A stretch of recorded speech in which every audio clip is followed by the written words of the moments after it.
Oh, stop. I wasn't ready. Ouch. All right, now you can do it.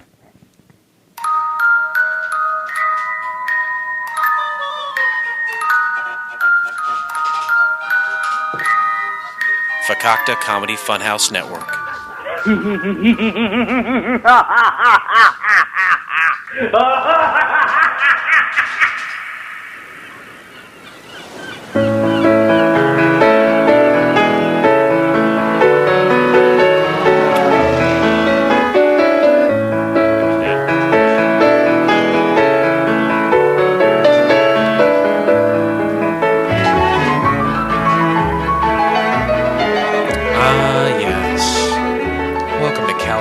All my friends. It's the show that dares to fly into the unknown territory of awful television pilots of the past. My name is Jason, a.k.a. the Bottle Cap Kid, a.k.a. your Black Captain.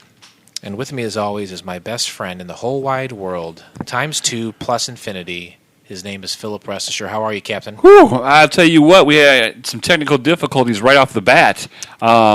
My communicator with the tower... right when we got ready to get this started, right. Everything went out, and I was worried about your safety. I mean, we haven't taken off yet. No, we're still safely on the ground at this point. Right, but I was worried something bad was going to happen.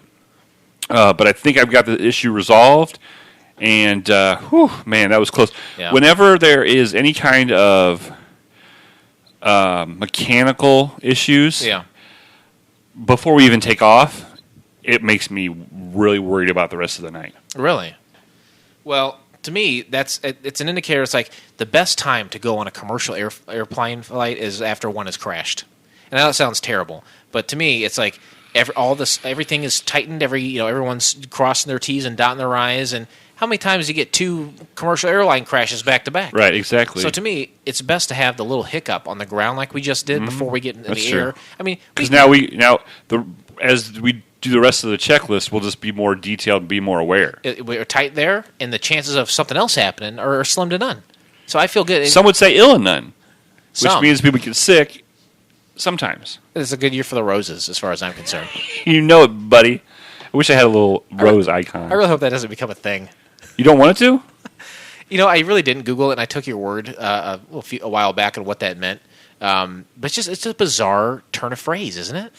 Yeah. I don't know. I'm bizarre. You're a bizarre guy. Just like D12 once God said. damn it, I hope that doesn't become a thing. I hate that fat fucker. Listen to me. I was coming up the tarmac, and I saw John, as I usually do. And I got to tell you, it's great because I looked at him, and he's burnt to a crisp. Oh, like a flamingo. That's right. He's been out in the sun, and it's partially my fault. Now, I know you've been out with him a couple times. Yeah, we party. I never do it. And let me just, let me preface the whole thing by saying, God bless America. Happy 4th of July. Happy 4th of July, everybody. Flyers.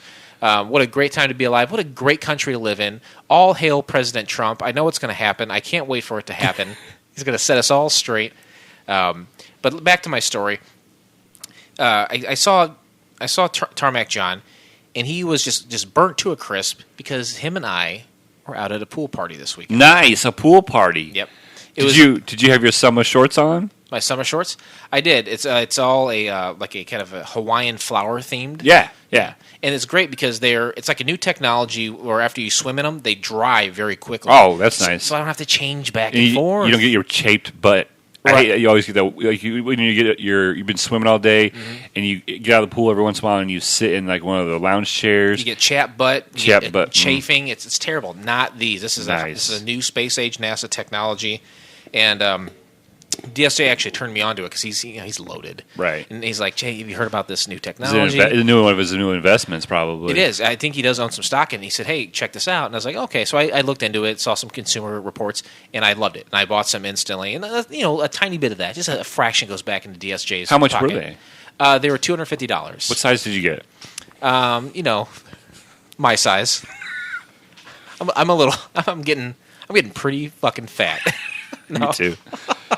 I got out of the shower this morning, and the stewardess lives with me, Molly. Right. And I walked, because we didn't have any kids, so I was like walking the Free Willy, And she was like, maybe you should trim that. And I go, I'd trim it if I could see it. Oh, my no. belly has gotten so big. Can't see my penis. Your stomach has gotten so big that it's interrupting your personal upkeep of your genital hair. All that and laziness.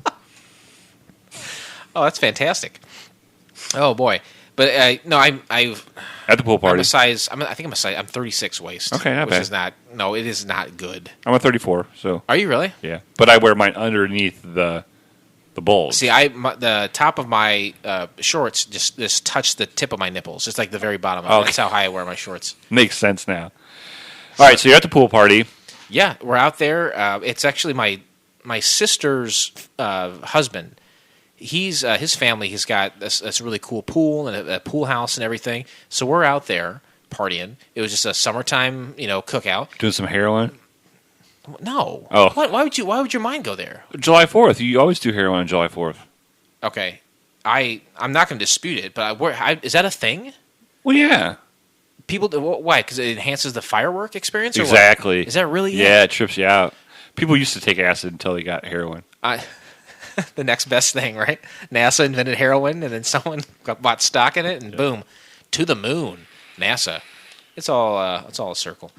I think recently we talked about doing heroin and how great that must feel at the first time, and I've yet to do it. I'm really looking forward to doing some heroin. Today's the 4th of July. Maybe I will do some heroin tonight. Not during the flight, though. Wait till we land. Oh, no, never during the Because you flight. get it up, and you bring it down. And you do all the stuff in the middle. Right. And so if you're doing heroin while I'm doing the stuff in the middle, because that's your downtime, Right. then when it's time to land, you're going to be like, well, And that's not going to help anyone. No. So I'll do heroin tonight, I suppose, and then see how that. I'm sure I'll love it. I'm sure it'll be fantastic. No. And then I'll check out the fireworks. Cool. But DSJ and I, we were just hanging out at poolside, drinking some pina coladas. Nice. Just doing some cannonballs. Just Oh, yes. Cannonballs are so much fun. Now, do you tuck under your knees or over your knees? I know this is going to sound ridiculous, and you're probably not going to believe it, but I'm extremely flexible, and I can actually get my knees behind the back of my head. Nice. So that makes it a good cannonball then. It does. And I can flip easy, too. So it's a jump into the air, quick tuck behind the head, and then like a 3.5 gainer.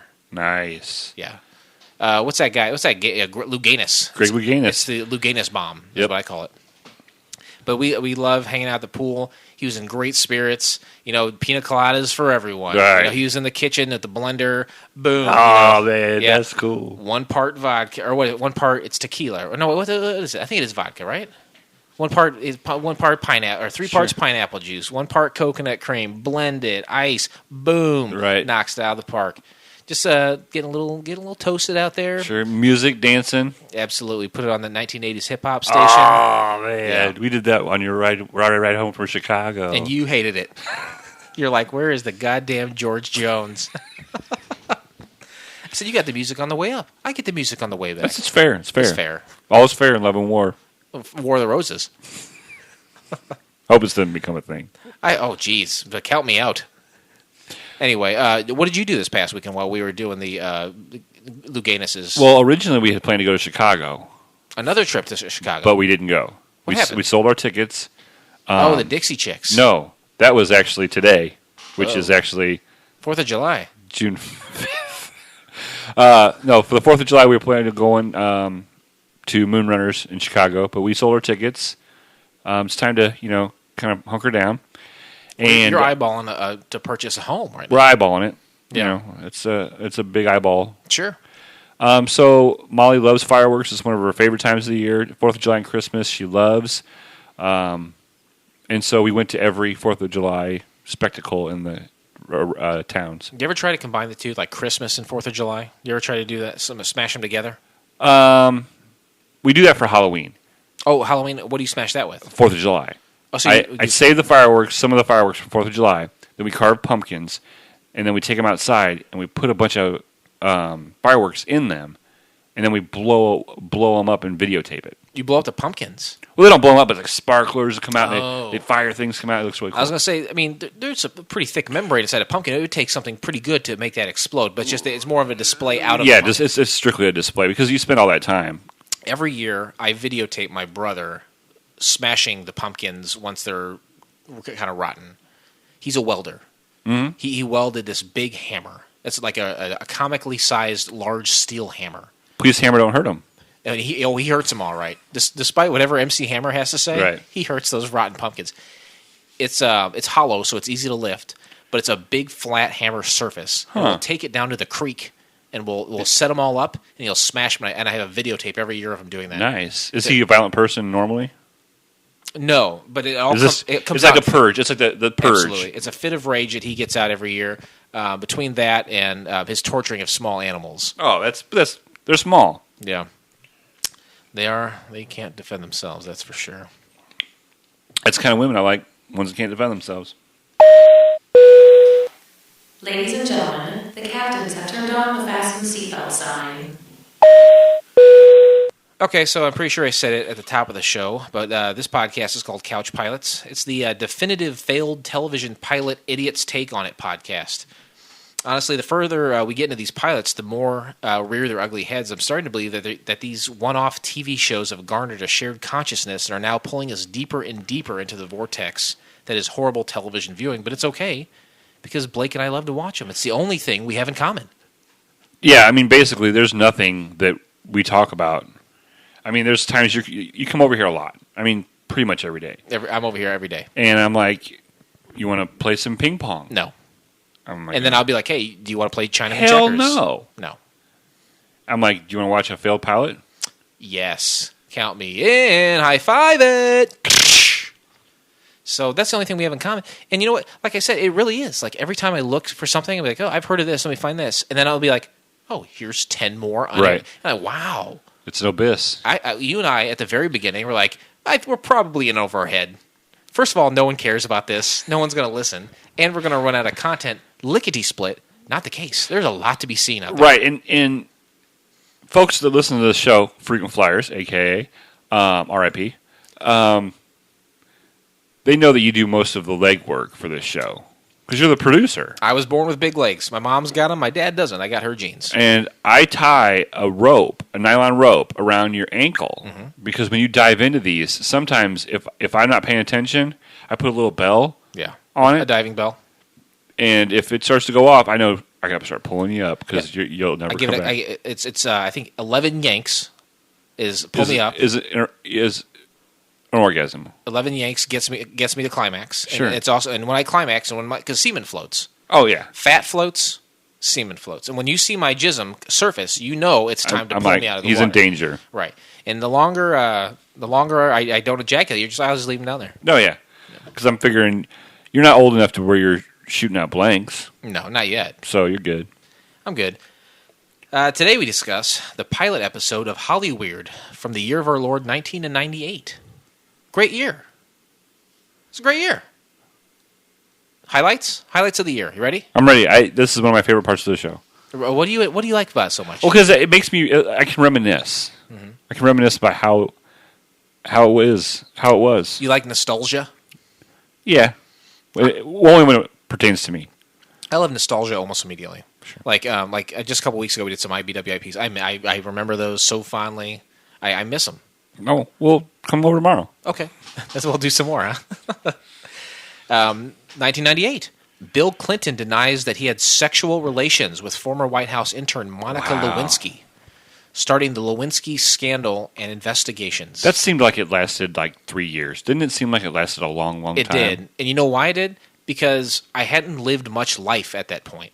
I was a young man. I was in high school. And it was weird to think that your president was being impeached and entangled in such controversy. And when you're young, things seem like... Because I remember you go to school and you're like, oh my God, the whole school year? Now school years fly by. Right. But you're so young, you don't have all this life behind you. Sure. So everything seems like it takes longer. So yeah, it felt like it was a really long time this was happening. It was weird that we were going to impeach him for getting a blowjob. Yeah.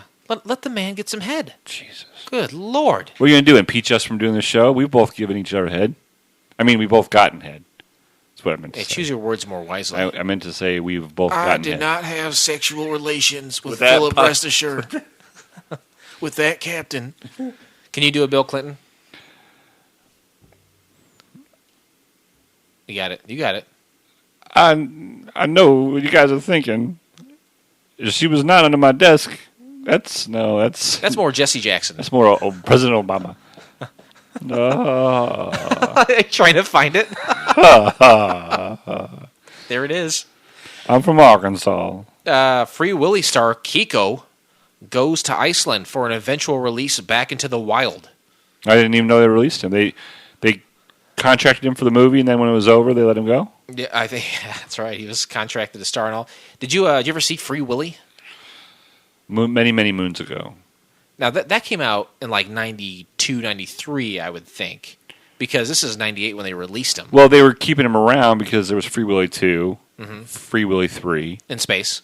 Right, because it's always in space. Space whale. I thought he was a dolphin. I'm going to have to go back and rewatch them. I remember going to see Free Willy in the theater. Really? Yeah, there's a small theater near my house, and it's got tiny screens compared to what's out there today. But I went with my some of my cousins. It was a weird thing because Kissing cousins? no, well, I really cannot tell that story. That's cool. That is cool. There was some of my family spread out, and every once in a while they'd come in at the same time. It had to have been around the holidays. That's called a reunion. I think it's called a revival. And anyway, we all... I'm doing a lot of eye things to you tonight. You really are, and it's unsettling. Like, you winked at me that you knew he wasn't a dolphin. It was actually a killer whale. And now, I don't know. Let's see both your hands. Okay, yeah, keep them up there. Why is the thumbs going in? Oh, no. But I went to go see Free Willy in the theater with my cousins from out of town. And they're all like my age. Some of them were my age, and there's younger ones too. But I have one cousin from Michigan, and I always used to hang out with him. But he was a hostile guy. Really? Like he would angry child? Yeah. He was kind of a prick. But I always thought it was funny because he would treat his mom like shit, and like I don't treat my mom like that. Right.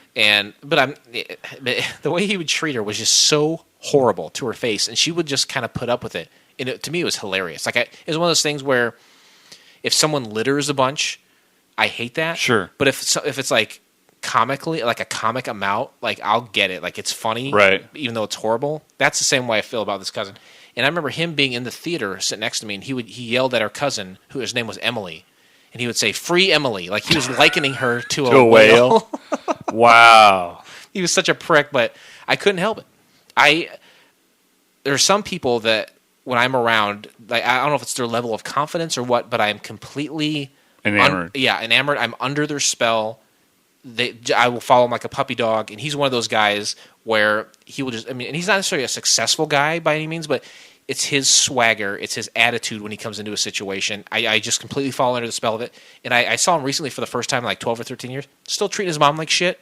He's my age. It's like, come on, man. I love it. I cannot stop laughing at it, even though I know it's wrong. That's like his bit. It is. Like his long-running bit. It's like his really long, it's lifetime bit. His mom was just like, eh. What are you going to do? I let him go for so long. Now it's too late. Yeah, I can't go back now. Guess I got to keep eating shit till I'm buried. 19 European nations. Uh-oh. What happened? Your microphone slipped out of place. That's never happened before. We're professionals. Uh-oh. 19 European nations agree to forbid human cloning. That's dumb. What do you think about that? Human cloning? They'll never get it right. They're always gonna have something wrong with them. We saw that great show. What was that great pilot we watched? Clone Masters. The Clone Masters. That's pretty good. Yeah. I mean, Clone Masters. Yeah, I liked it.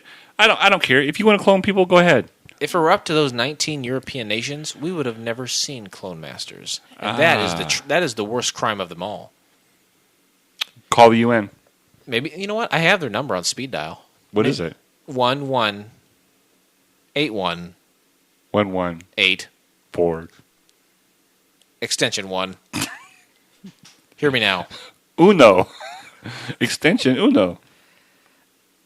I think cloning, and I'm sure some quick-witted gentleman, well versed in the Bible, would be quick to combat this. But I feel like there's a lot of scientific advances that spit in the face of like religion. Oh yeah, well, and not on purpose. Just that people are trying to make scientific advances, and then it happens to conflict with whatever their teachings are. Right, because it's all made up.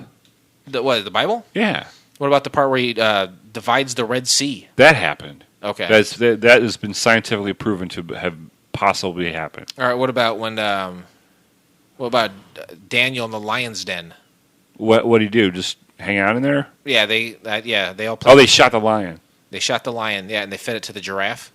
Oh yeah, that could happen. So you're really backpedaling on whether or not these stories are true from the Bible. You always bring up Bible stuff, and I'm not well versed. All I'm saying is that if God creates people, and if you can only do it from sex, then if we're doing it for cloning people, then science can make people. You know what I mean? You're gonna have to turn. Your mic is turning on its own. This mic is really busting my bits. All right, fuck it. Movies that came out that year: Titanic, Saving Private Ryan, Godzilla. None of them really did anything for me. Let's think of porn parodies of all those right now. Okay. Titanic. Titantits. Okay. Saving Private Ryan. Saving Ryan's Privates. That's I think that's a known one. Or Shaving Ryan's Privates. okay. Those both work. Godzilla. Godzilla cock. That's an easy one. Giant radioactive reptile penis. Oh yeah. All right, maybe. I don't watch a lot of porn. So. Music. Celine Dion, Chumbawamba, Marilyn Manson. We're all stars in the dope show. You like Marilyn Manson?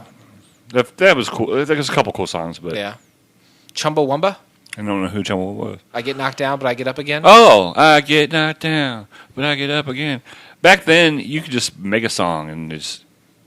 What? I drink a lager beer. I'm drinking a lager beer right now. It's terrible. I think you set that up. You'll go to any means necessary to make a good bit. Yeah, I really throw it all on the line. TV, The Jerry Springer Show, Late Night with Conan O'Brien, Buffy the Vampire Slayer. You ever watch any of those shows? Never watched Buffy. Know Conan pretty well. To this day, I love to watch Jerry Springer. Is it still going? Yeah. He still makes new episodes. Right. Wow. And I just love it because it's just these train wreck people. And like they're willing to go on TV for $200. He's in Chicago, isn't he? Right.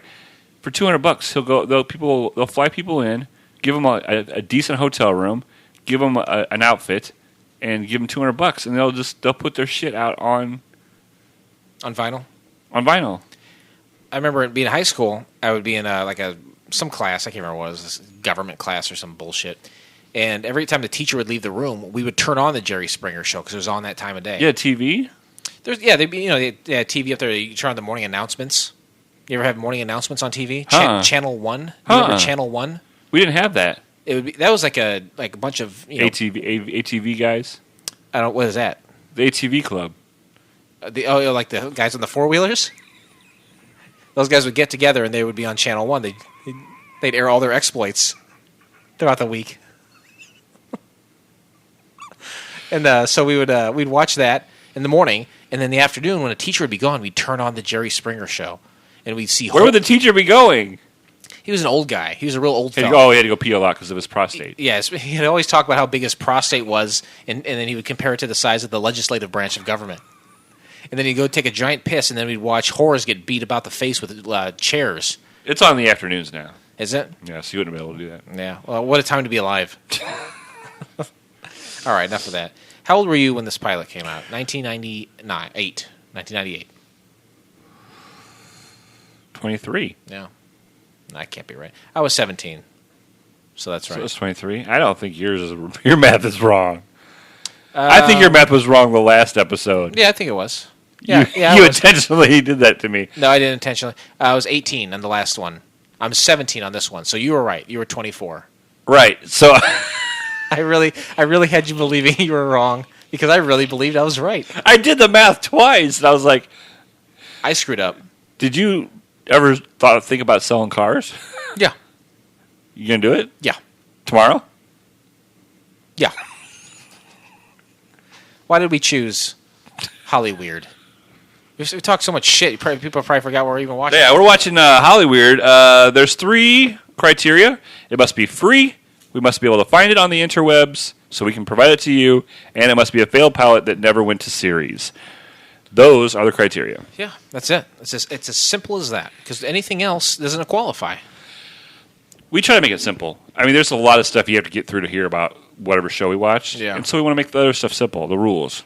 Make Everybody it- needs rules. You got to have rules to live by, or everything it means nothing. Yep. Can't have anarchy. Criteria and rules. Very closely related. Very. Absolutely. Very close. They're parallel for sure. What are you touching the? That's sexy. You winking at me and touching your fingers like that? I don't know what. I think since I've taken those aviator glasses, we're on a night flight now. Right. We don't need sunglasses now. Right. And I think it's just like I had them. Maybe I've lost the confidence since we haven't podcasted in over a week. Yeah, that's what it is. I've lost the confidence on our timing. Yep. That's exactly it. You can find the entire episode of Hollyweird by subscribing to Couch Pilots in iTunes or your favorite podcast app of choice, and then click on one of our classically blue links in their show notes. Safe. You know what? And in this case, that's it. That's where you go. You click the blue links. You know they're the safe links. There's a lot of colors out there.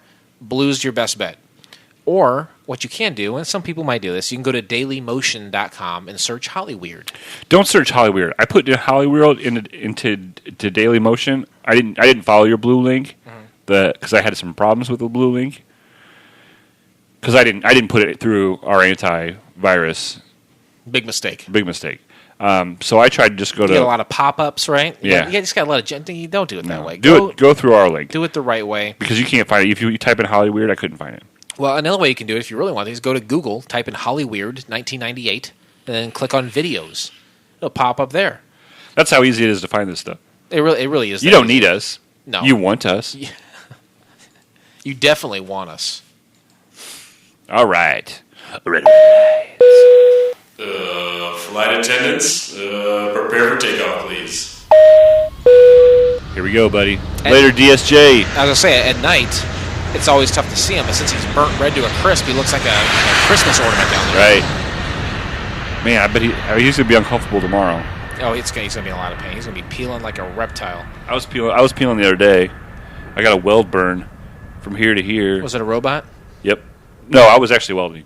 You're attacked by... you do serious welding now. They had me doing tacking, and I didn't wear my sleeves on it for about 10 minutes. The next day, from here, you can see it's all peeling and stuff. Yikes. That job will be the death of Got a working man's blues, baby. Summary of the pilot. Jesus Christ. 3 fame chasers catalog their attempts to solve murders while trying to become famous. These reality TV makers filmed themselves solving murders while trying to make a TV show in L.A., which of course stands for... Los Angeles. Right. That's exactly right. And that's the summary of the pilot. That's 2 sentences. Perfect. I couldn't ask for more than that when it comes It's to a basically the same sentence twice. summary. I noticed that early, like when we prepared for this show. It really is. Yeah. It's kind of... To me, it's like, there's summaries and there's lazy summaries. This one is a lazy summary. Yep. I agree. It's like when you listen to sports radio and they're like, hey, we got 6 hours to kill today. They take one story and they say it 10 different times the same, like in different ways. They just reconstruct. Like Jim Rome always used to do that. Yeah, and Jim Matson on the local radio. Great. I love Jim Matson. I hate him. I hate him too. He repeats himself. He'll like, the Cubbies are at home today playing the Dodgers, and the Cubs are playing the Dodgers today. He does it all the time. He repeats himself, and it's just he's trying to fill time. Pisses me off. Fucking asshole.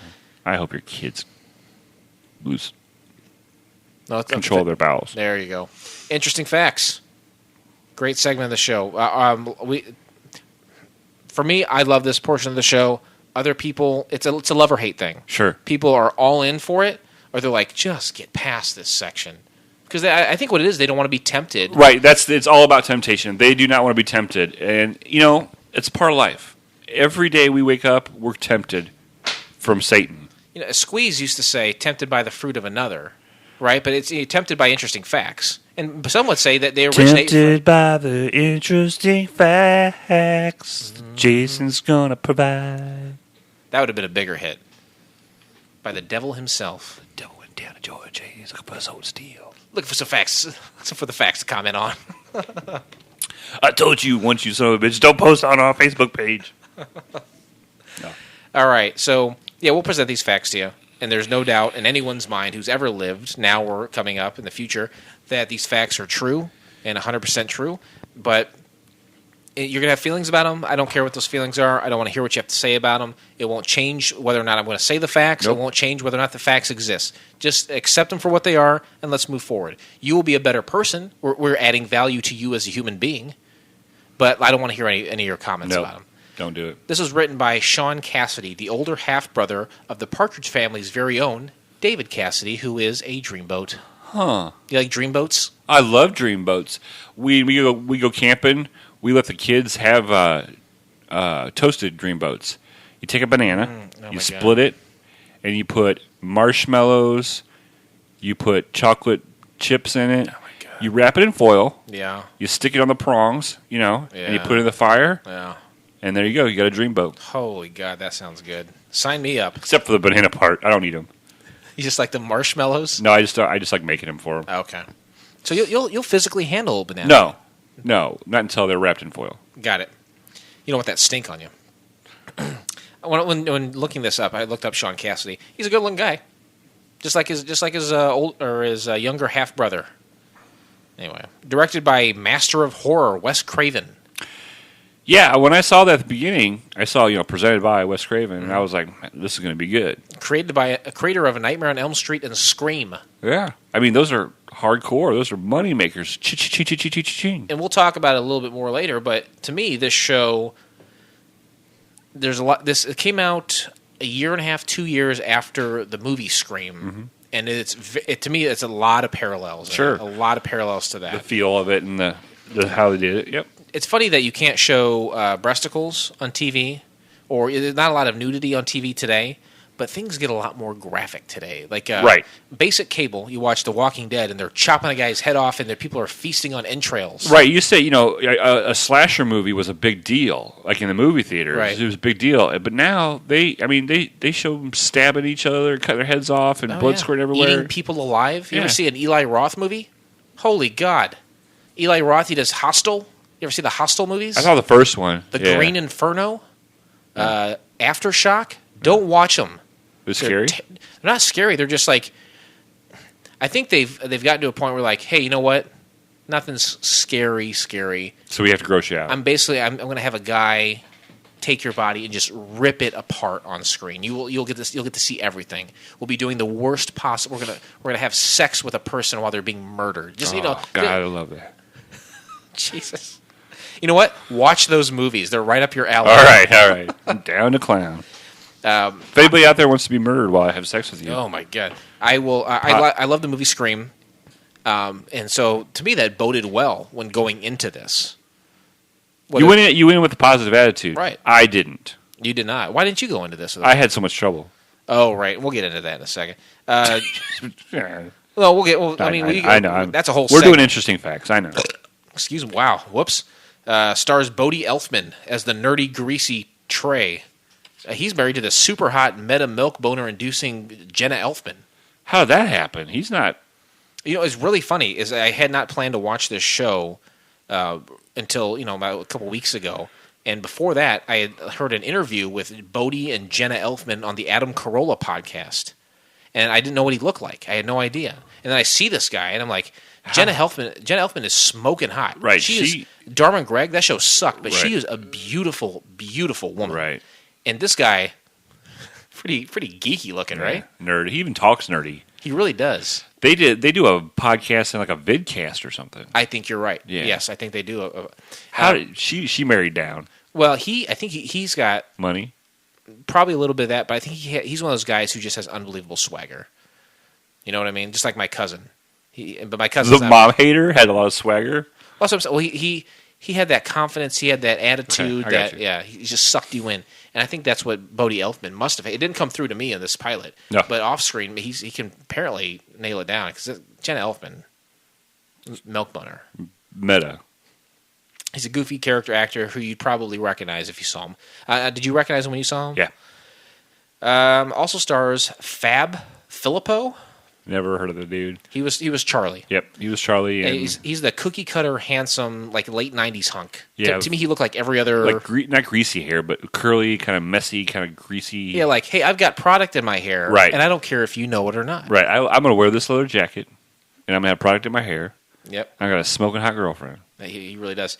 You probably wouldn't recognize him. He's done a lot of things, but Really? it's stuff you probably never heard of. The stuff I've never heard of, which makes me question whether those projects were really even real to begin with. Do you think there are fake things out there that people put on IMDb? Oh yeah. Well, I think there's fake things that these actors put on there because when they go in to read for this stuff, these people are seeing 50 people in one day. They're not going to read and go through everything. But if you've got 7 or 8 things on there, like he's done some work. So you want to get someone in a sweet spot. Like they're not too big of a name where I don't have to pay too much, but he better have some experience for me. Right. Yeah, and he'd be a great example of that. And finally, another cookie cutter broad, but she's a leading hot lady, Melissa George. She was really a good looking girl. She was cute. She was pasty, a little pasty. Another girl that I wouldn't be able to pick out of a crowd, but she's been in shows such as Grey's Anatomy, Alias, Mulholland Drive, and Amityville Horror, just to name a few. And honestly, once I clicked on her name to kind of look around, she's actually going to be back in a couple of upcoming episodes. I think she might have like a failed pilot curse. She stars in several upcoming pilots. That's very interesting.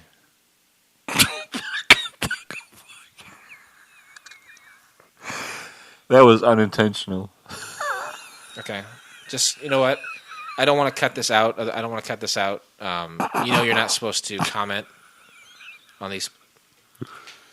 Just apologize and move forward.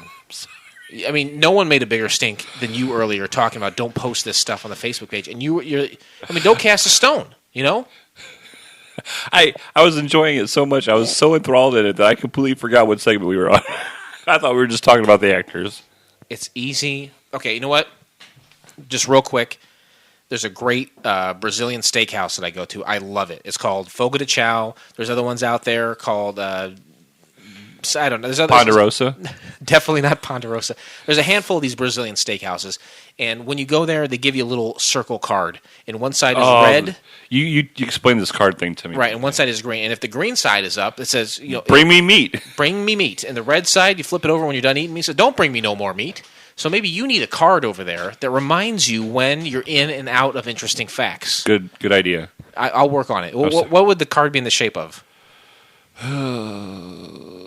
A V. Yeah. A V. For what? Vagina. V for vagina. A great album by Pucifer.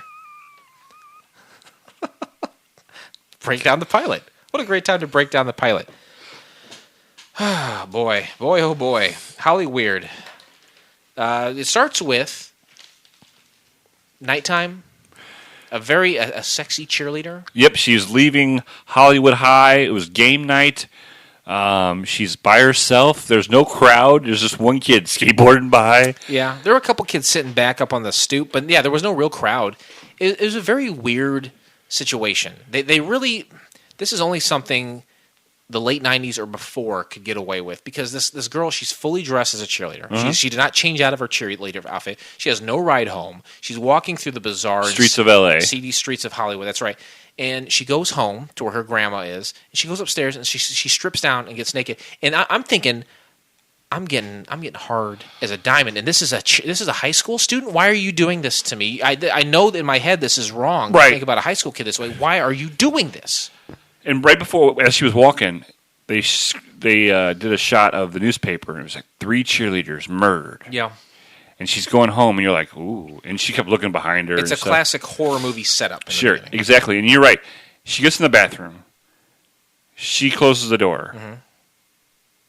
There was half breasticles. There was bottom breast. It was bottom breast. And they were rare.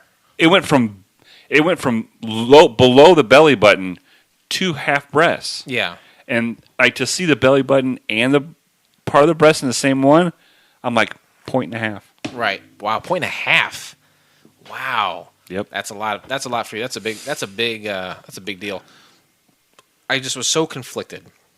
I mean, just the whole time I'm crossing my fingers while my erection is, while my penis is pooling with blood, basically. Right.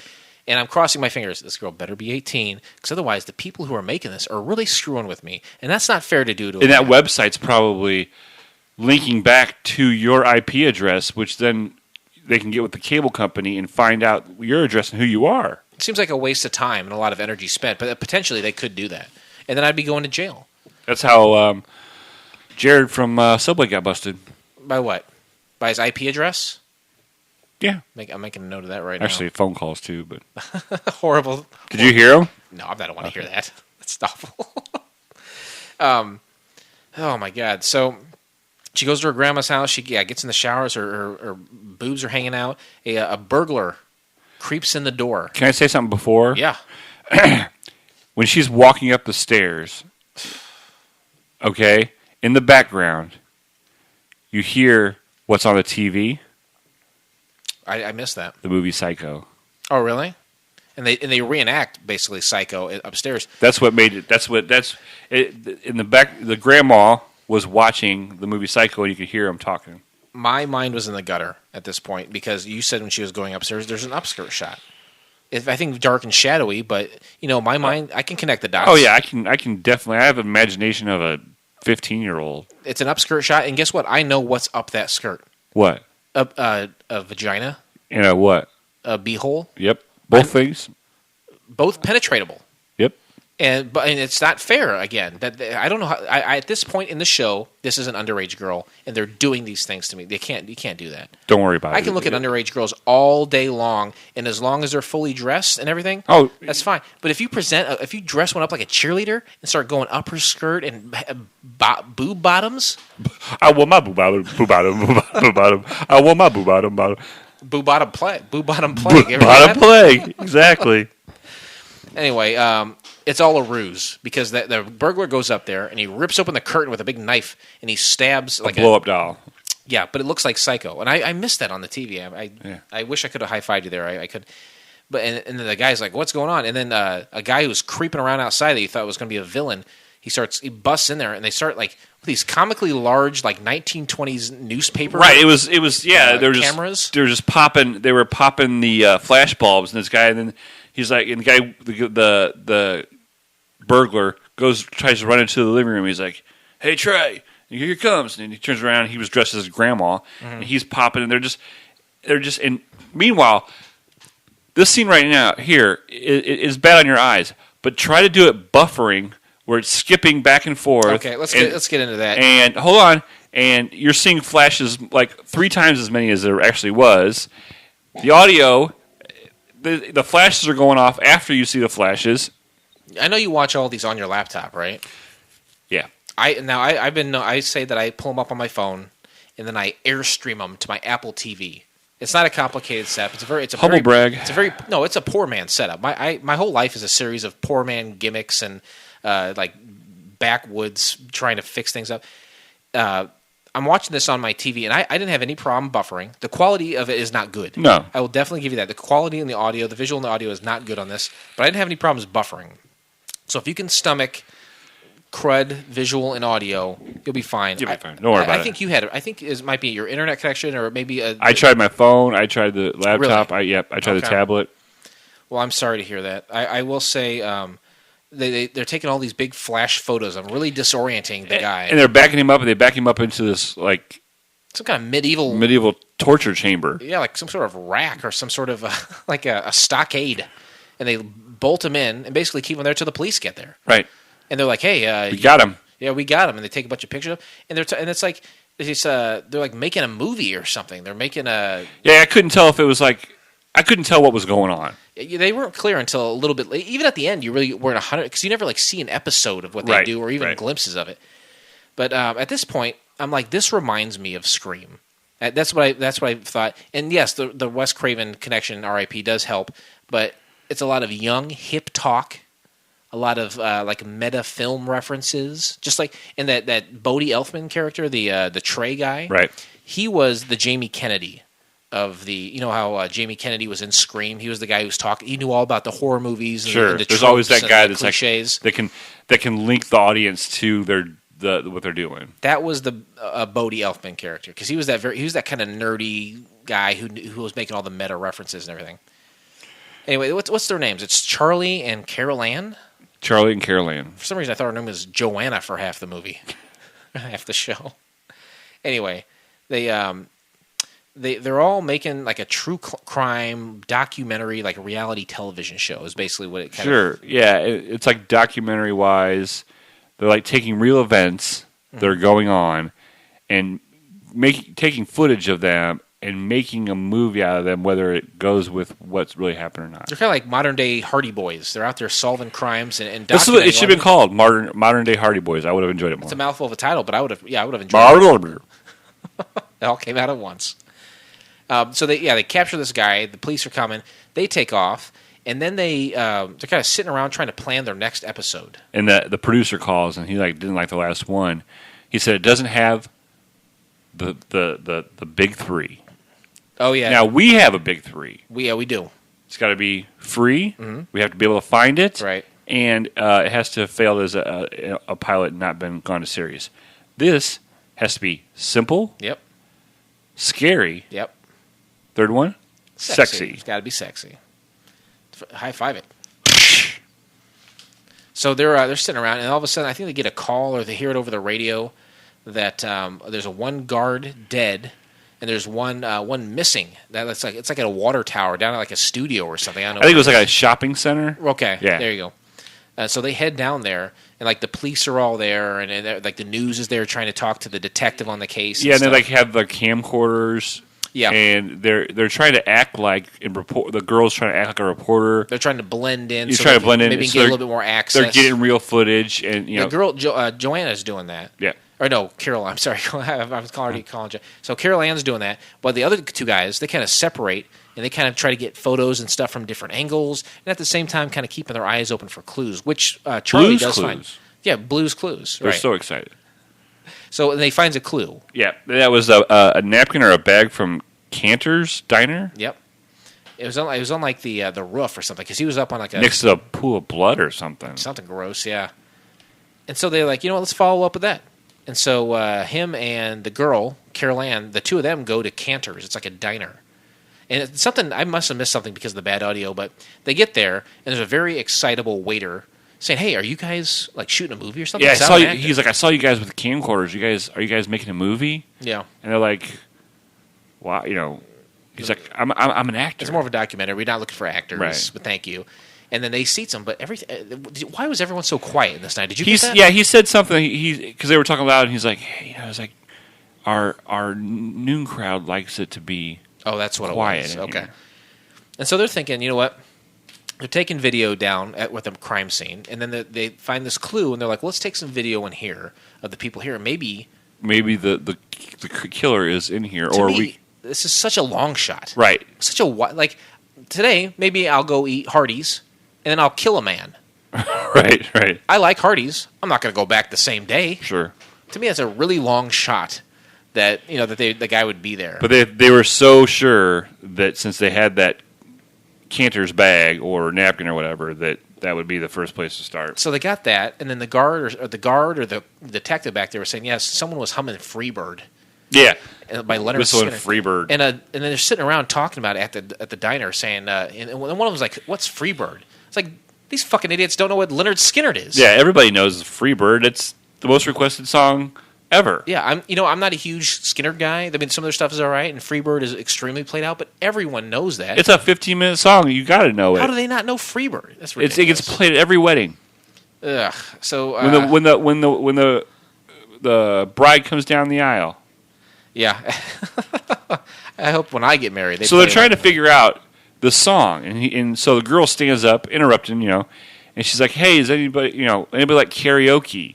And did you see the goth girl there? Yeah, the goth girl just stands up. She's like, you know what she says? They only do karaoke in China. She says nads. Does she? She says the word nads. I don't hear that anymore. No. And so they come up with this game. They want to play karaoke plane crash. Because Skinner, half of them died. They want to hear somebody whistle it or something so they can remember the song. Wasn't it like Street Survivor came out and half of the members, because there's like 105 members of Skinner, and half of them died in a plane crash. Yeah. And on the album art of Street Survivor, some of those people were engulfed in flames on the artwork, and they re-released it later with less flames. Right. And to me, it's like, why didn't you just look on Google? As far as what? Google Freebird. That way you know what the song was. Because I like if you're trying to coax these people into playing Freebird or see if the killer's in there to play Freebird. This is a 1999. People really didn't know what Google. They had the internet in 1973. I used it. Well, hold on. What? I used it in 1973. Was there Google back then? Yeah, I did a term paper. How old were you then? Negative 2.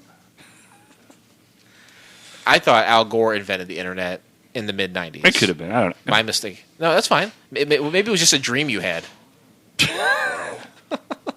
A pre-birth dream. Anyway, they play this horrible game in the diner. Yeah, and it does because they're trying to get the people to look up. This scene sucks. It was stupid. So basically, it's a The montage. only thing that it did was introduce the killer. Oh, no, you shouldn't have said that. Now, what a bummer.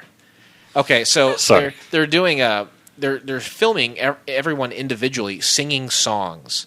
This is so stupid. dumb. I hate this scene. This sucks. Everyone's singing songs, and at the end they're upset that no one sang Freebird. Right. Like their stupid fucking stretch of a clue was going to like turn up a killer. Right. Jesus. You got to work a little harder to find a killer. So then they go back and they're looking through the footage with Trey, and because he's the editor, he's the film editor. Right. He does all the editing and stuff. And then all of a sudden they get this voice conference call. This sucks too. And here, think about this. Yeah. For somehow there was no phone that rang. It was some kind of beeping sound. As all of a sudden this message has invaded their entire home. And it's all on the words of it are on the sides of the wall. This is like In the same font. Let me ask you. Hold on. Okay. In the same font. Yeah. As Hollyweird business cards that they had. It was the same font. I see. I didn't pick up on that. Very good. I was going to say we have technology right now to where you can, Skype or FaceTime someone. Do you ever do that? Yes, occasionally. You do occasionally. FaceTime. I don't Skype. I Skype. I don't do FaceTime because I don't have an iPhone. Does Android? What's the Android version of it? Just the Skype app? Mm-hmm. Okay. I have an iPhone and I use FaceTime Humble right. once a month. Honestly, probably not even that. Who do you FaceTime with? Biermansky. Oh. He's always FaceTiming me. That's not a joke. He FaceTimes the shit out of me. Half the time it doesn't work. Anyway, that's a technology where I felt like if you were in the 70s and you were watching a show about the future or things, everyone's talking to each other on video phones. And to me, it doesn't happen all the time like that. You know what I mean? So I thought maybe this is something they thought would be in the future. It would be cool to project voicemails on the wall or something. I mean, it's ridiculous. It had no relevance. All it was trying to show like techiness, maybe. Absolutely. It's trying to show that they had really cool technology there. And there's a scene later where there's a bunch of projected images on the wall, like video. Yeah. So I want to know how many damn projectors do they have in this house, and why is everything being projected on all these walls? I don't know. Your guess is as good as mine, brother. I hate these two scenes. So basically, the guy's talking. His voice is masked when he's talking to them. They can't track where he's calling from. No. He's giving them basically riddles, and they're cheesy as shit. This sucks. The crime scene, they go back to a different cut. I don't know if it's supposed to be a commercial there or not, but the crime scene security guard who was there earlier, turns out his name is Bud Rose, and he runs into a girl who is closing up shop for the night. He's like, let me walk you out. And it happens to be a girl that faxed Trey earlier. And to me, I didn't understand. They introduced her as a character earlier At the because crime Trey scene. was before that. Trey was talking about it. You didn't. But see I didn't her. understand. You Like didn't it was know. a picture, and I thought she had a penis. I didn't understand. Yes, I think that's exactly right. And to me, this is ridiculous. This is the time before cell phones had the option to send pictures, and so Trey got a fax from a girl that he had been talking to, and she was completely nude except for what I believe to be, and they couldn't say it because it was 1999, but a strap-on penis that I think she was wearing. Why? I don't know. I don't know why this happened. I don't know Because it's one of the three things needed for a horror movie. Yeah. Well, that's 3 S's. to me that's more scary than it is sexy. I don't want to see a girl coming at me with that. I don't know. I'm not going to answer that question. You backed out just in time because you're about ready to get it. and you backing out says to me exactly what I needed to know. So anyway, she's introduced at that point, and she's introduced there with the fax, and then she's at the crime scene. They say hi to her, and then now she's closing up shop for the night, and the Bud, who's the security guard, he says, "Hey, can I walk you out to the car?" But he's kind of this ominous, spooky Big, figure. yeah. And this is the point of the show where And he has a different uniform than the other security guards that died. yes, he does, doesn't he? And to me, it's like, okay, this is these are all these different characters. One of them's probably the killer, and that's what this whole thing is. It's a big whodunit. Yeah, we're gonna keep introducing characters that look suspicious. We're gonna kill them all off until there's just 2 or 3 left, and then that person will rear their head. Right. So she goes with Bud, and they go up to the elevators. I'm going to walk in. He's like, hey, why are we going up? And they're going to the roof, right? Right. Like on the roof. And then Bud's like, hey, stay here at the elevator. And she's like, what is happening? Why are we up here? So he walks off, and then she's like, walks out. It's like, hey, what's going on? And then she finds him, like Dead, strapped to a spotlight. like his impaled through. He's dead. So there's like no reason why they went up there except to make you think that he was the killer. Yeah, there's no reason to go up there. And then she, I guess, is killed too, but you don't see it. You don't know what happened to her. Right. She got really dangerously close to the edge. I thought she was going to get pushed over at one point. Walking mighty close to the edge.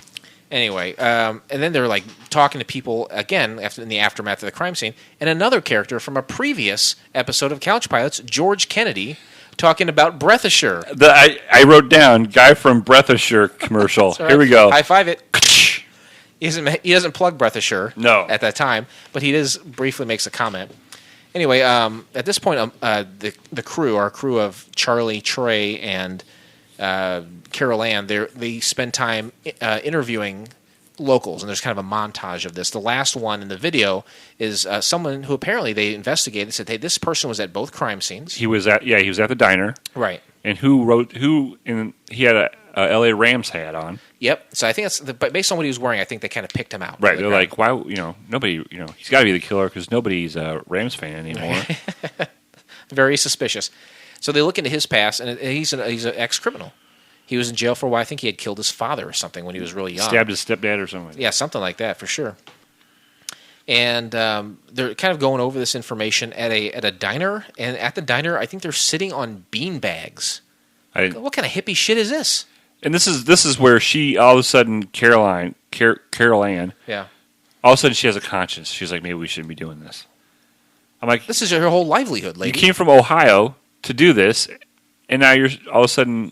I don't know where you're like, I'm just too close to this. I got to back off. I don't know what her problem is. You're in too deep, lady. After this point, they decide to go to a strip club for reasons I don't know why. Yeah, it had something to do with that girl. I think it had something to do with the strap-on. I think that's how they tied Donna. it. That's right, because they do know her at the strip right, club. and yeah.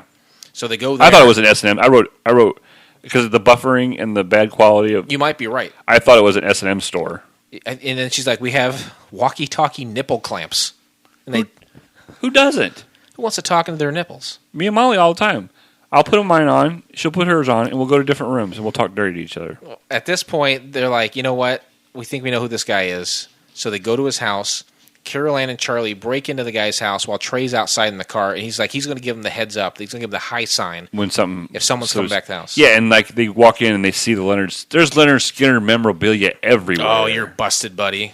It's you, because the criminal was whistling Freebird. This has got to be the house because nobody else has a Freebird album. And they're dressed like in dark clothing. Yeah. And she's got a beret on. Why is the beret the go-to hat for sneaking around?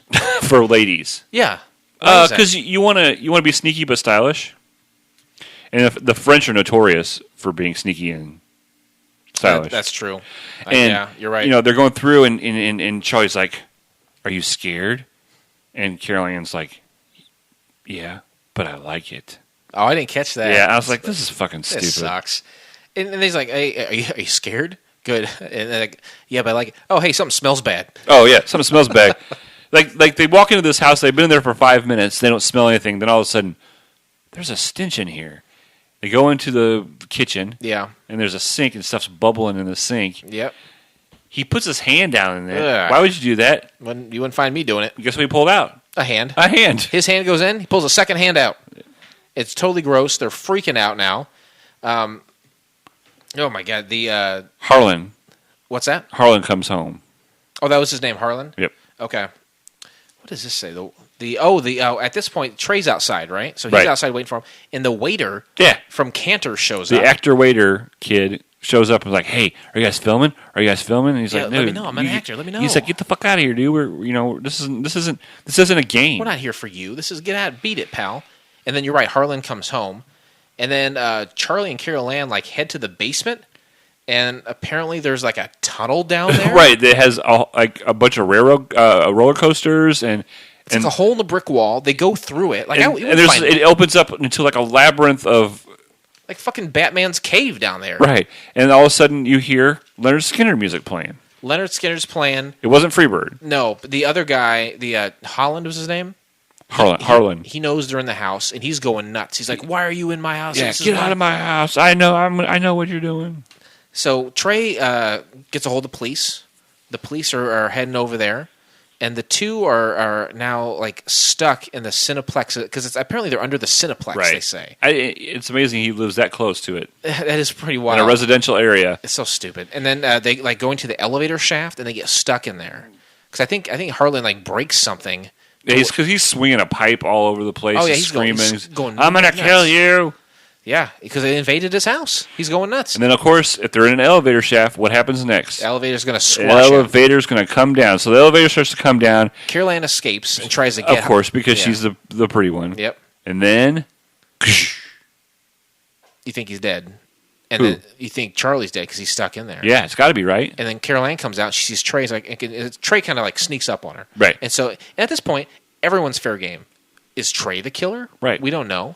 And then you see her interact with Trey, like, oh my God, Charlie was just crushed. And they see, like, Wizard of Oz style, the guys high five it. Jeez, I wrote, Harlan's crushed. Socks like Wizard of Oz. His feet are sticking out, just like the house. I'm sure that's not a coincidence. I'm sure they No, did that oh on yeah, purpose. of course. And so, yeah, you have these legs sticking out. And you're like, oh my God, who is it? And then you go over there and you hear Charlie in there talking. It's like, hey, I'm all right. But Harlan, he's dead. Those are his legs sticking out there. So everything's fine. Scene's over. Pilot's over. They filmed it. They got documentation of it. Time to make their next episode. Story's over. So they head back home. And Carol Ann's alone. yeah, and they're all kind of talking about it. They're like trying to make sense of it. They're like, why did he do it? What was this all about? Why? They don't know. But they're like, Trey and Charlie are like, we got to go to the police station.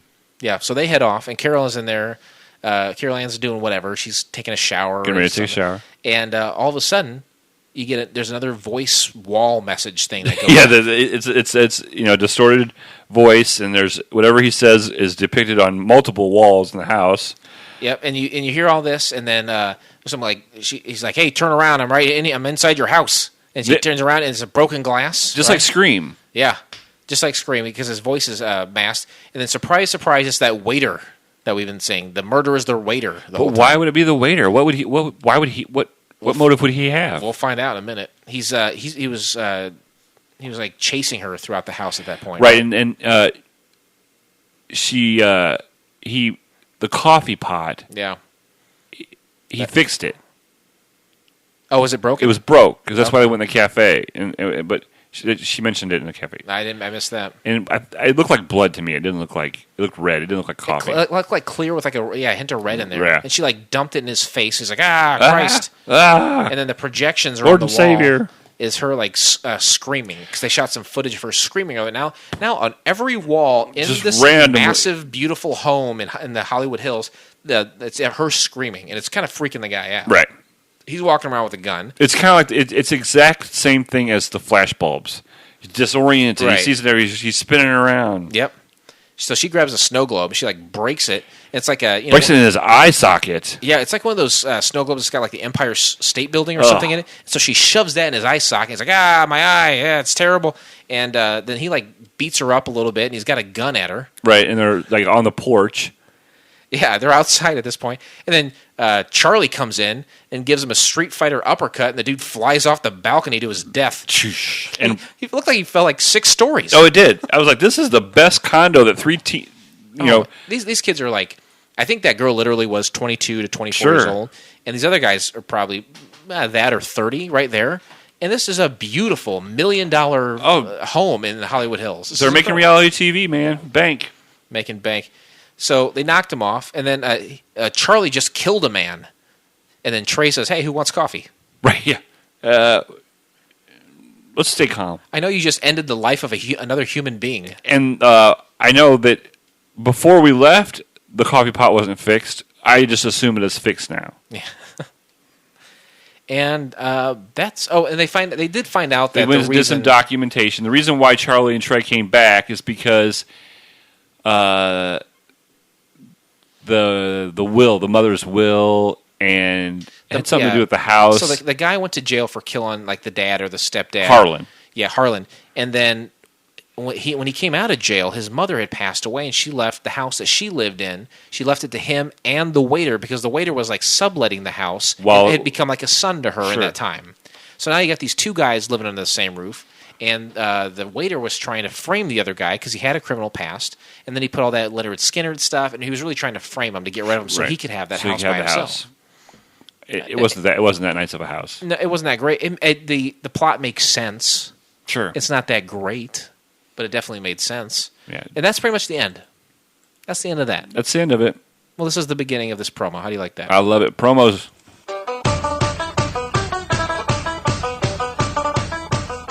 Do you like craft beer? Do you like music?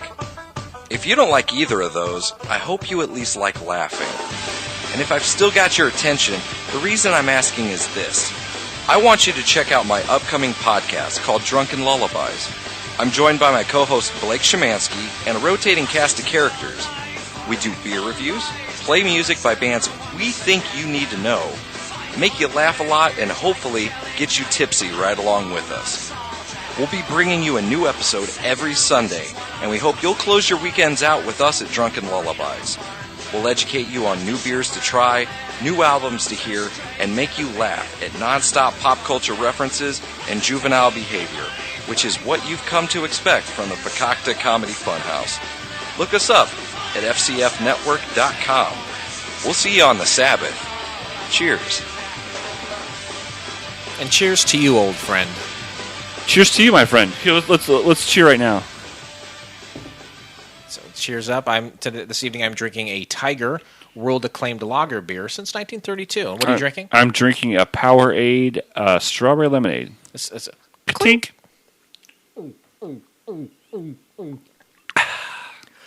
Oh yeah.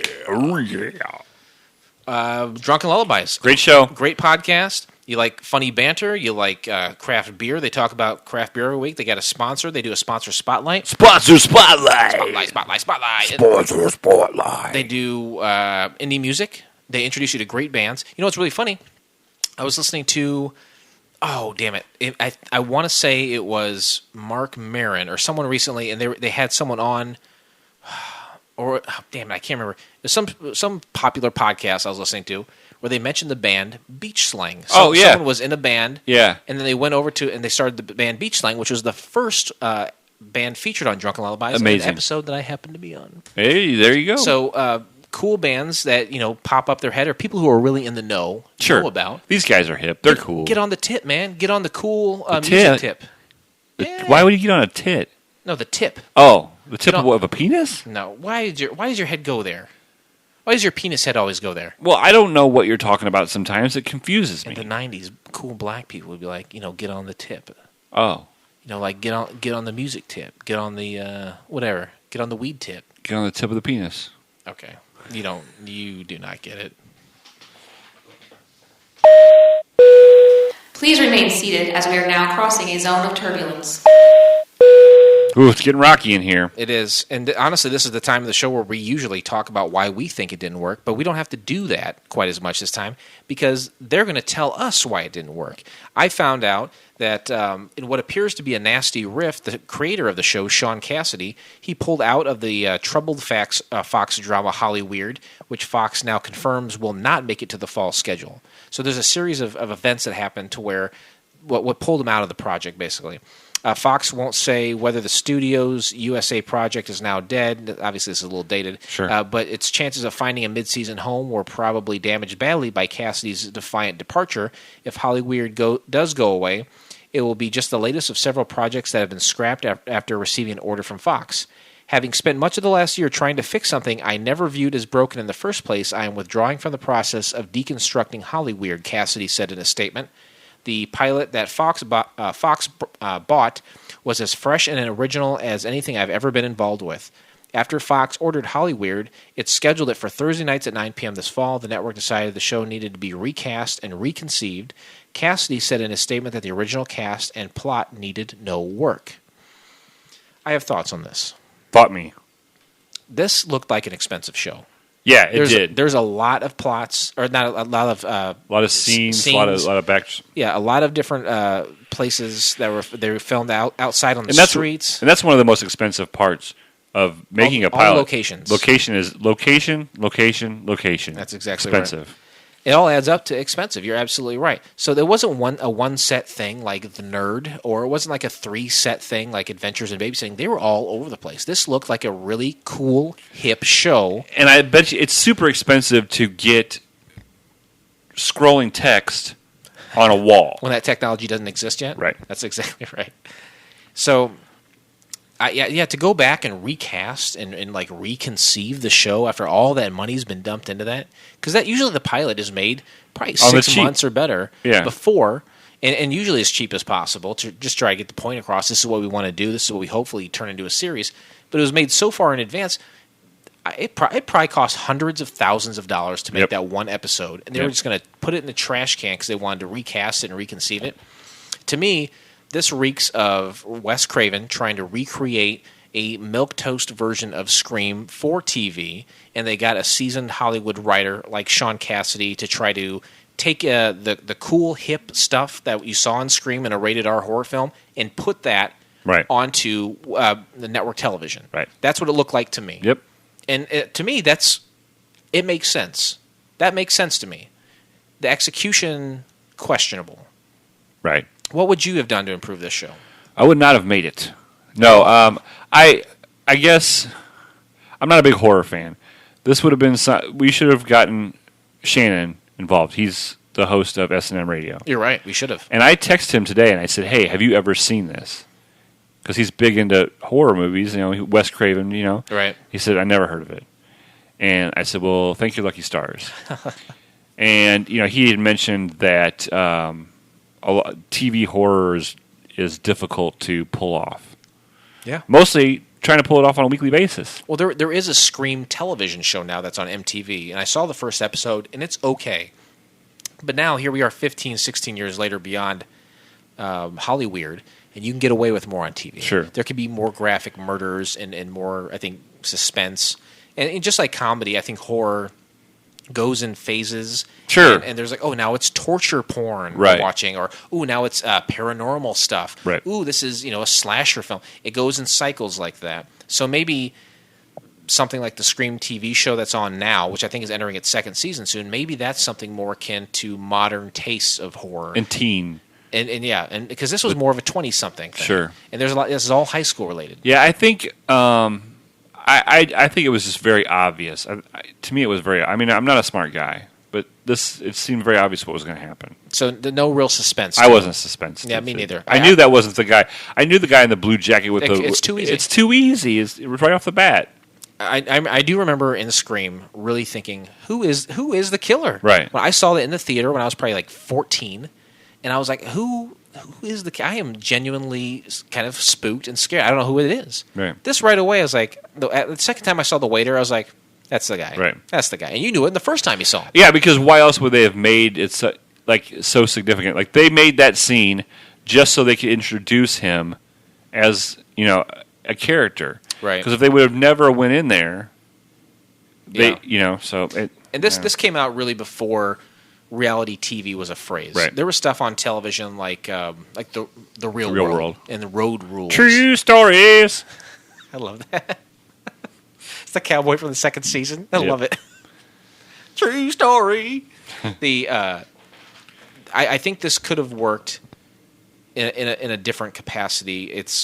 I like the idea of them trying to shoot a reality TV show. To me, it's not something that would come out every week.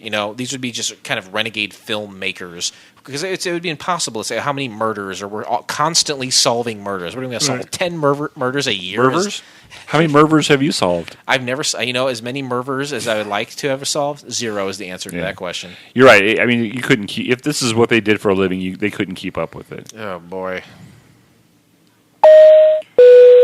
Ladies and gentlemen, as we start our descent, please make sure your seat backs and tray tables are in their full upright position.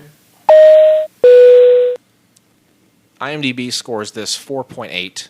Beyond that, this is a ghost of a pilot. Wow. As much money and as big a names like Wes Craven were attached to this, this may not have existed at all. I can find no reviews. There's nothing on IMDb. IMDb is usually good for at least 2 or 3. Nothing. Enough apparently to score to 4.8. But I think on IMDb you need like at least 5 reviews for it to show up on a rating. But just because those people rated it doesn't mean they wrote a review about it. Right. There's no critic reviews out there. There's a couple things throughout the years called Hollyweird. I think maybe Motley Crue or some hair band had an album called Hollyweird. Poison. Thank you. That's exactly right. And I, in search of a different version of this, because I was throwing my... I'm sorry. It's not your fault. I went to YouTube and just was trying all different kinds of ways of putting in Hollyweird. And it came up with this. There was a Hollyweird. I was like, oh, thank God. I was like, this is only 30 minutes, 20-some minutes long. And it was like about these teenage kids that live together. Yeah. So Not it. No. So really, this thing is. Thank you, Dailymotion. I'm sorry the video and the audio is so bad, but It was fine for you. So maybe it was on my end. I used to have pop-ups and buffering problems, but it was bad quality. This may not have existed. There's nothing out there. There's no one commenting on it. There's a handful of people that must have dug it up somewhere, probably the same place we saw it, right, and gave it just a quick little rating on IMDb. But that's it. Yeah. There's nothing out there. The world has not had its say on Hollyweird. They are now. They are now. We've awakened you. Oops, let me hit that right. Ladies and gentlemen, welcome to FCF Airport. Local time is 11:11 and the temperature is 69 degrees. For your safety and comfort, please remain seated with your seatbelt fastened until the captains turn off the fasten seatbelt sign. Usually you beat me to it and you say, "Hey, what would you score this?" But I'm gonna beat you to the punch. Okay. I'm gonna make you score this first. Okay. From a scale of 1 being the worst, Roy Biggins, to 7, Which is what? Hackett. Brian Hackett. Brian Hackett. What do you give this? I think it was stylish. I think it was supposed to be kind of a young, hip thing, kind of in the vein of 90210. We're trying to get the element of Scream, the actual film, like I was talking about. I give it points for being an original idea. I like all the intent or the diversity in the sets, and there's a lot of variety there. It's hard to sell horror for prime time. It is. I'm going to give this a 4. Ooh. I'm going to go right down the middle. I didn't hate it. I wouldn't watch it again. I don't think it's very good, but I didn't think it was really bad either. There are some good elements to this show. So I'm going to go right down the middle on this one. It's a 4. Well, I had told you earlier that there was 1.5 point bump. Yeah. Because of the below the belly button to halfway to the boob. Is it a 1.5? Is that what you're going to score it? I'm going to give it a 3. You give it 3. Yeah. So originally you were going to give it a 1.5, and you got a 1.5 bump. Okay. Yeah, I maybe it's a genre thing. Maybe it's because I had so much difficulty. It's got to be that. And if I'm going to watch a horror movie or if I'm going to watch a scary movie, I want to be surprised. I don't want to know 10, 15 minutes into it what's going to happen. Maybe I'm just too smart. Yeah. I'm too smart for horror. That's probably what it sounds like. Yep. And with that, we say farewell. We bid you adieu. I said good day, sir. Thank you, Hollyweird, for being enough and being only one, because one and done on this one for sure. But we're not done, though. No, we're never done. No. We're renegades. Some say there's a light at the end of the tunnel. I hope that light never comes because, as far as I'm concerned, every Monday I enjoy taking a flight with you and seeing what the world has attempted to offer the rest of the world. And for next week, that'll be us watching and discussing the pilot episode of Hey Neighbor. All right. Hey Neighbor. Here's a little something to wet your whistle. Hey Neighbor is a sketch comedy-style sitcom about a wealthy family forced to move to a poor neighborhood as part of the FBI's Witness Relocation Program.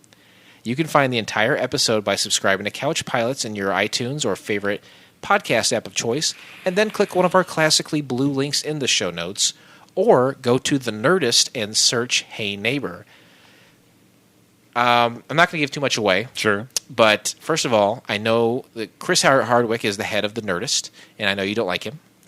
So there's that, which is funny to me, for you. But also, Hey Neighbor is... It's a handful of the people from the state Okay. So this is something that I'm personally looking forward to Sure. as well. There's a handful of pilots out there that I'm aware of, and there's another one by the state coming up down the road too. It's not all 11 members of the state. It's probably 3 to 5.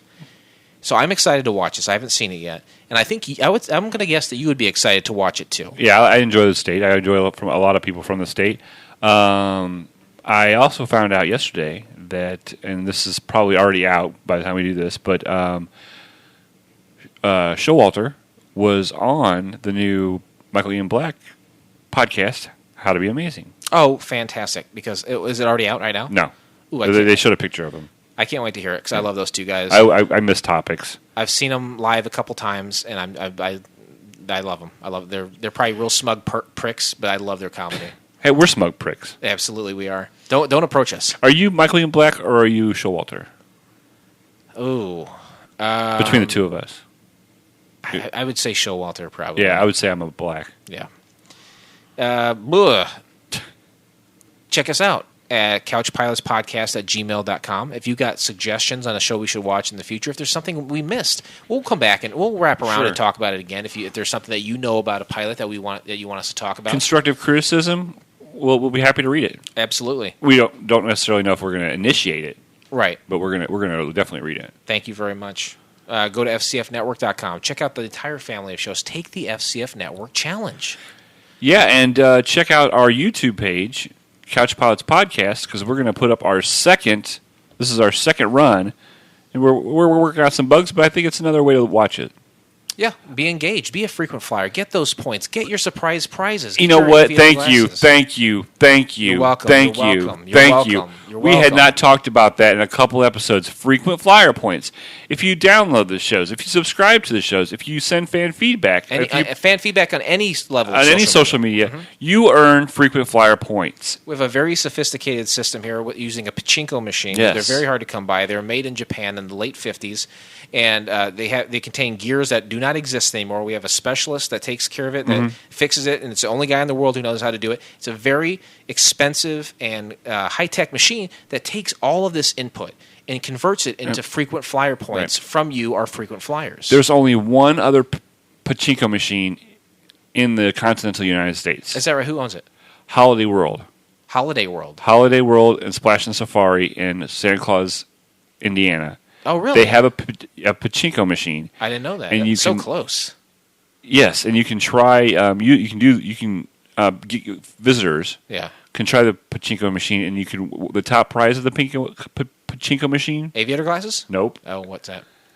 a fast pass because they don't have fast passes. So if you can win a fast pass on it. Wow, when what, they a, don't what a have great those. prize. You can't buy those. To me, arguably not better than a surprise no. prize or a signed set of aviator glasses from your very own Right. Captain Philip Russisher and the Black Captain himself. We had a frequent flyer who cashed in some points and said, "I would like the surprise prize." Yeah.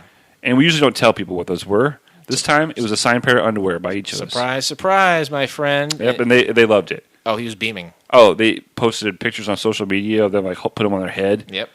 It's cool. It was awesome. Yeah, like I said, go to fcfnetwork.com. Check out all the shows in our family of. Like I said, we're a mom and pop network, just a small little guy having a lot of fun with a lot of free shows. There's quite an array of topics out there that you can explore, all for free, all online, all through your major, your Google Plays, your iTunes, anywhere you can download podcasts or stream them. We'll be there waiting for you with our hats on. Yeah, and it's July 4th, so we're officially in the red as a network. Let's say that. We are. We're officially in the red. Okay. As a network. It's been so we do have a donate button at fcfnetwork.com. Click it. $5. That $5 is $5. You got to click it before you stick it, as my dad always Exactly. said.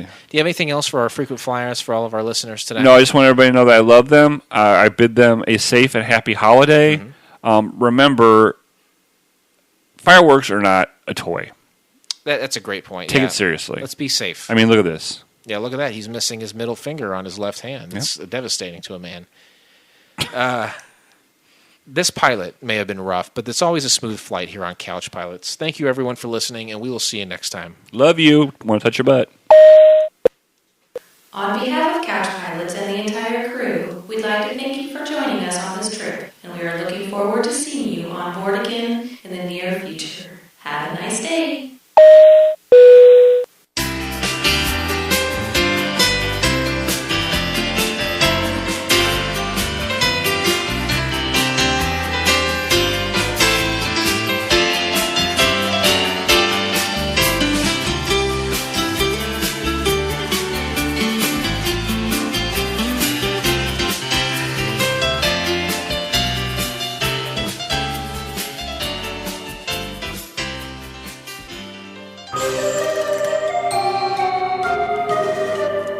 This has been a Fakakta Comedy Funhouse production, produced by Jason Tosher, executive produced by Blake Clayton.